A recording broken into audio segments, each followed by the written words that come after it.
Askeri değerlerin ve kurumların toplumda öne çıkarılması, geniş askeri harcamalar ve güçlü bir orduyu destekleyen ideoloji. Örnek, ulusal güvenlik ve savunma politikalarının en üst düzeyde önceliklendirilmesi, sık sık askeri müdahaleler. Teokrasi, din adamlarının yönettiği veya dini kuralların hüküm sürdüğü yönetim şekli. Örnek, resmi devlet dini olan ve dini yasaların devlet yönetiminde temel alındığı ülkeler. Meritokrasi, yetenek ve başarıların yönetimdeki pozisyonları belirlediği sistem.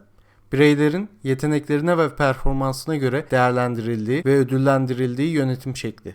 Örnek, eğitim ve iş hayatında sınavlar ve değerlendirmelerle bireylerin yükseldiği sistemler. Turancılık, Türk dünyasının birleşmesini ve Türk halklarının siyasi birliğini savunan ideoloji. Örnek, Türk Cumhuriyetlerinin ve topluluklarının kültürel ve siyasi birlikteliğini hedefleyen hareketler. Neoliberalizm, serbest piyasa ekonomisinin, düşük devlet müdahalesinin ve özelleştirmenin teşvik edildiği ekonomik ve sosyal politikalar bütünü. Örnek, piyasa mekanizmalarının sosyal ve ekonomik sorunları çözebileceğine inanan, deregülasyon ve serbest ticareti savunan politikalar. Mutlak monarşi, tek bir hükümdarın sınırsız yetkiye sahip olduğu ve devletin tüm işlerini tek başına yönettiği yönetim biçimi. Örnek, hükümdar kararlarının yasama, yürütme ve yargı üstünde mutlak otorite sağladığı tarihi krallıklar. Sosyal demokrasi, kapitalist ekonomi içinde sosyal adaletin sağlanması ve sosyal hakların genişletilmesini amaçlayan, demokratik yollarla reform yapılmasını savunan ideoloji. Örnek, yüksek vergilendirme ve geniş sosyal hizmetlere ekonomik eşitsizliği azaltma çabaları. Radikalizm, mevcut sosyal, ekonomik veya politik sistemlerde köklü değişiklikler yapılmasını savunan ideoloji. Örnek, sistemi temelden değiştirmeyi hedefleyen radikal reformlar ve devrimler. Merkezcilik, siyasi ve sosyal görüşlerde aşırı uçlardan kaçınıp ılımlı ve dengeleyici bir yaklaşımı benimseyen ideoloji. Genellikle mevcut sistem içindeki sorunları reform yoluyla çözmeyi savunur. Örnek, politik spektrumun ortasında yer alan, her iki tarafta da işbirliği yapabilen politikalar. Teknokrasi, uzmanlar ve teknik bilgi sahiplerinin yönettiği, kararların bilimsel verilere ve teknik uzmanlığa dayandırıldığı yönetim şekli. Örnek, politika yerine veri ve uzman bilgisine dayalı karar alma süreçlerini ön planda tutan yönetimler. Postkolonyalizm, kolonyal geçmişin etkilerini ve sonrasında gelişen güç ilişkilerini inceleyen, sömürge sonrası toplumların yeniden yapılandırılmasını savunan akım. Örnek, eski sömürgelerin kültürel, sosyal ve ekonomik bağımsızlıklarını yeniden kazanma çabaları.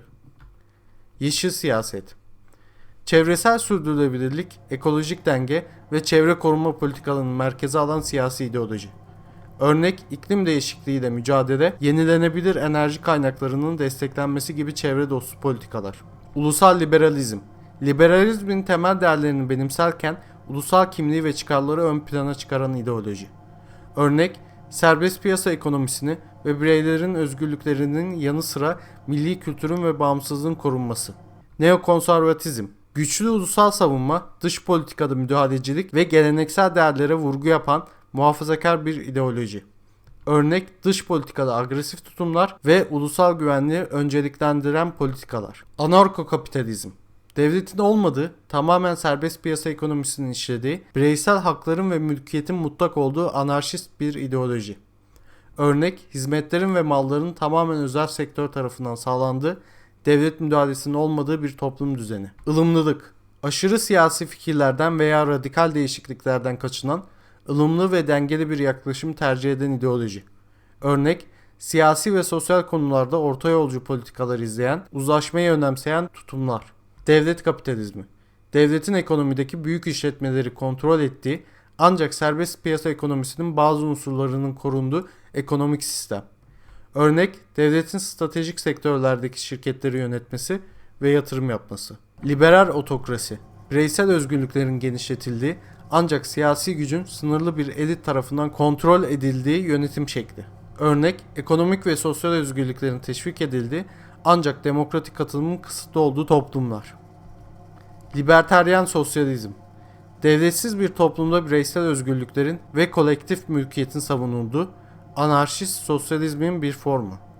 Örnek, öz yönetim ve iş yerine demokrasiyi vurgulayan, hiyerarşi ve otoriteye karşı çıkan topluluklar. Elitizm, Yönetimin toplumun en yetenekli veya eğitimli üyelerinin elinde olması gerektiğini savunan ideoloji. Örnek, yüksek eğitimli veya üstün kabiliyetli kişilerin siyasi ve ekonomik kararları aldığı sistemler. Anarko-primitivizm. Modern toplumun ve teknolojinin reddedilip insanların doğayla uyum içinde yaşadığı avcı toplayıcı atalarımızın yaşam tarzına dönülmesini savunan ideoloji. Örnek, teknolojiden uzak, doğal çevreyle bütünleşik küçük topluluklar oluşturma çabası. Umarım faydalı bir içerik olmuştur. İzlediğiniz için çok teşekkür ederim.